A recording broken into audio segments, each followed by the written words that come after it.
पुनश्च एकदा सर्वांना नमस्कार. तर या अक्षरांची लयबद्ध मांडणी या प्रश्न प्रकारामध्ये कशा प्रकारचे प्रश्न विचारले जातात आणि ते सोडवण्यासाठी कोणत्या ट्रिक्स आहेत तर ते आपण आता प्रत्यक्ष पाहूया. तर यामध्ये पहिला जो प्रश्न प्रकार आहे त्यामध्ये तुम्ही जर पाहिलं तर अक्षरांची लयबद्ध अशी मांडणी केलेली असते. जसं सा रे ग म पा, जसं हे स्वरा लयामध्ये येतात तसं या ठिकाणी काहीतरी एक लय धरलेली असते अक्षरांनी आणि ती लय आपल्याला शोधायची असते आणि ती लय शोधून त्या प्रश्नाला पर्याय जो आहे तो आपल्याला शोधायचा असतो. ठीक. तर आता या प्रकारचे प्रश्न सोडवताना दोन्ही प्रकार असू द्या तर ते प्रश्न सोडवताना आपल्याला कोणती ट्रिक्स वापरावी लागते तर सर्वात अगोदर तुम्हाला हे रिकाम्या जाग्यासहित किती अक्षरे आहेत ती मोजून घ्यावी लागते.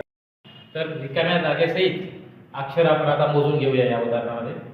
तर हे पहा, 1 2 3 4 5 6 7 8 9 10 11 12 13 14 15 16 17 18 म्हणजे या ठिकाणी रिकाम्या जागेसहित किती अक्षरे आहेत? एकूण 18 अक्षरे आहेत. ठीक आहे.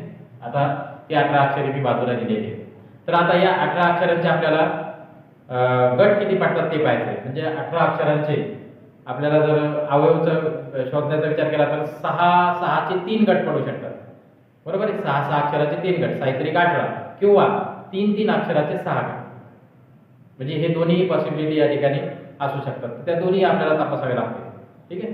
तर मग आता आपण पहिला असं गृहीत धरू की 3 अक्षराचे 6 गट म्हणजे एक 3 अक्षराचे 6 गट असतील किंवा 6 अक्षराचे 3 गट असतील. असं दोन पॉसिबिलिटी आहेत. तर पहिला आपण लक्षात घेऊया 3 अक्षराचे 6 गट करायचे. ठीक आहे. तर मग 3 अक्षराचे 6 गट केले तर मग आता या ठिकाणी हा पहिला गट होईल, त्याच्यानंतर हा दुसरा गट होईल. ठीक आहे.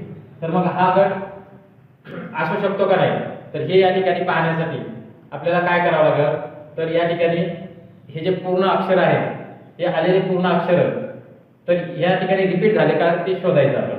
मग आता या ठिकाणी पहा, इथं पूर्ण अक्षर आलेले, तिकडे रिकाम्या जागा सोडून द्या. इथं पूर्ण अक्षर आलेले, इथं तुम्ही जर पाहिलं CA B म्हणजे या ठिकाणी हे CA जे आहे ते 2 रिपीट झालेले म्हणजे या ठिकाणी 3 अक्षरांचा गट असू शकतो ज्या ठिकाणी हे अक्षर रिपीट नाही. ठीक आहे. तर मग 3 अक्षराचे गट करू आपण.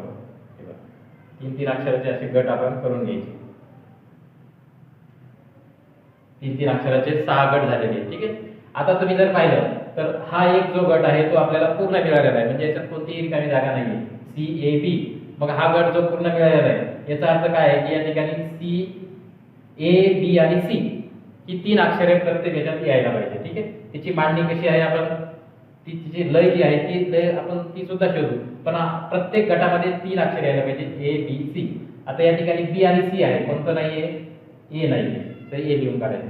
इथं C आणि A आहे मग कोणतं नाहीये? B ते लिहून काढायचं. ठीक आहे. या ठिकाणी A आणि B आहे, काय नाहीये? तिन्हीपैकी C नाहीये ते लिहून काढायचं. या ठिकाणी पहा A आणि C आहे मग मधलं B नाहीये. ठीक आहे. ते B लिहून काढलं आपण.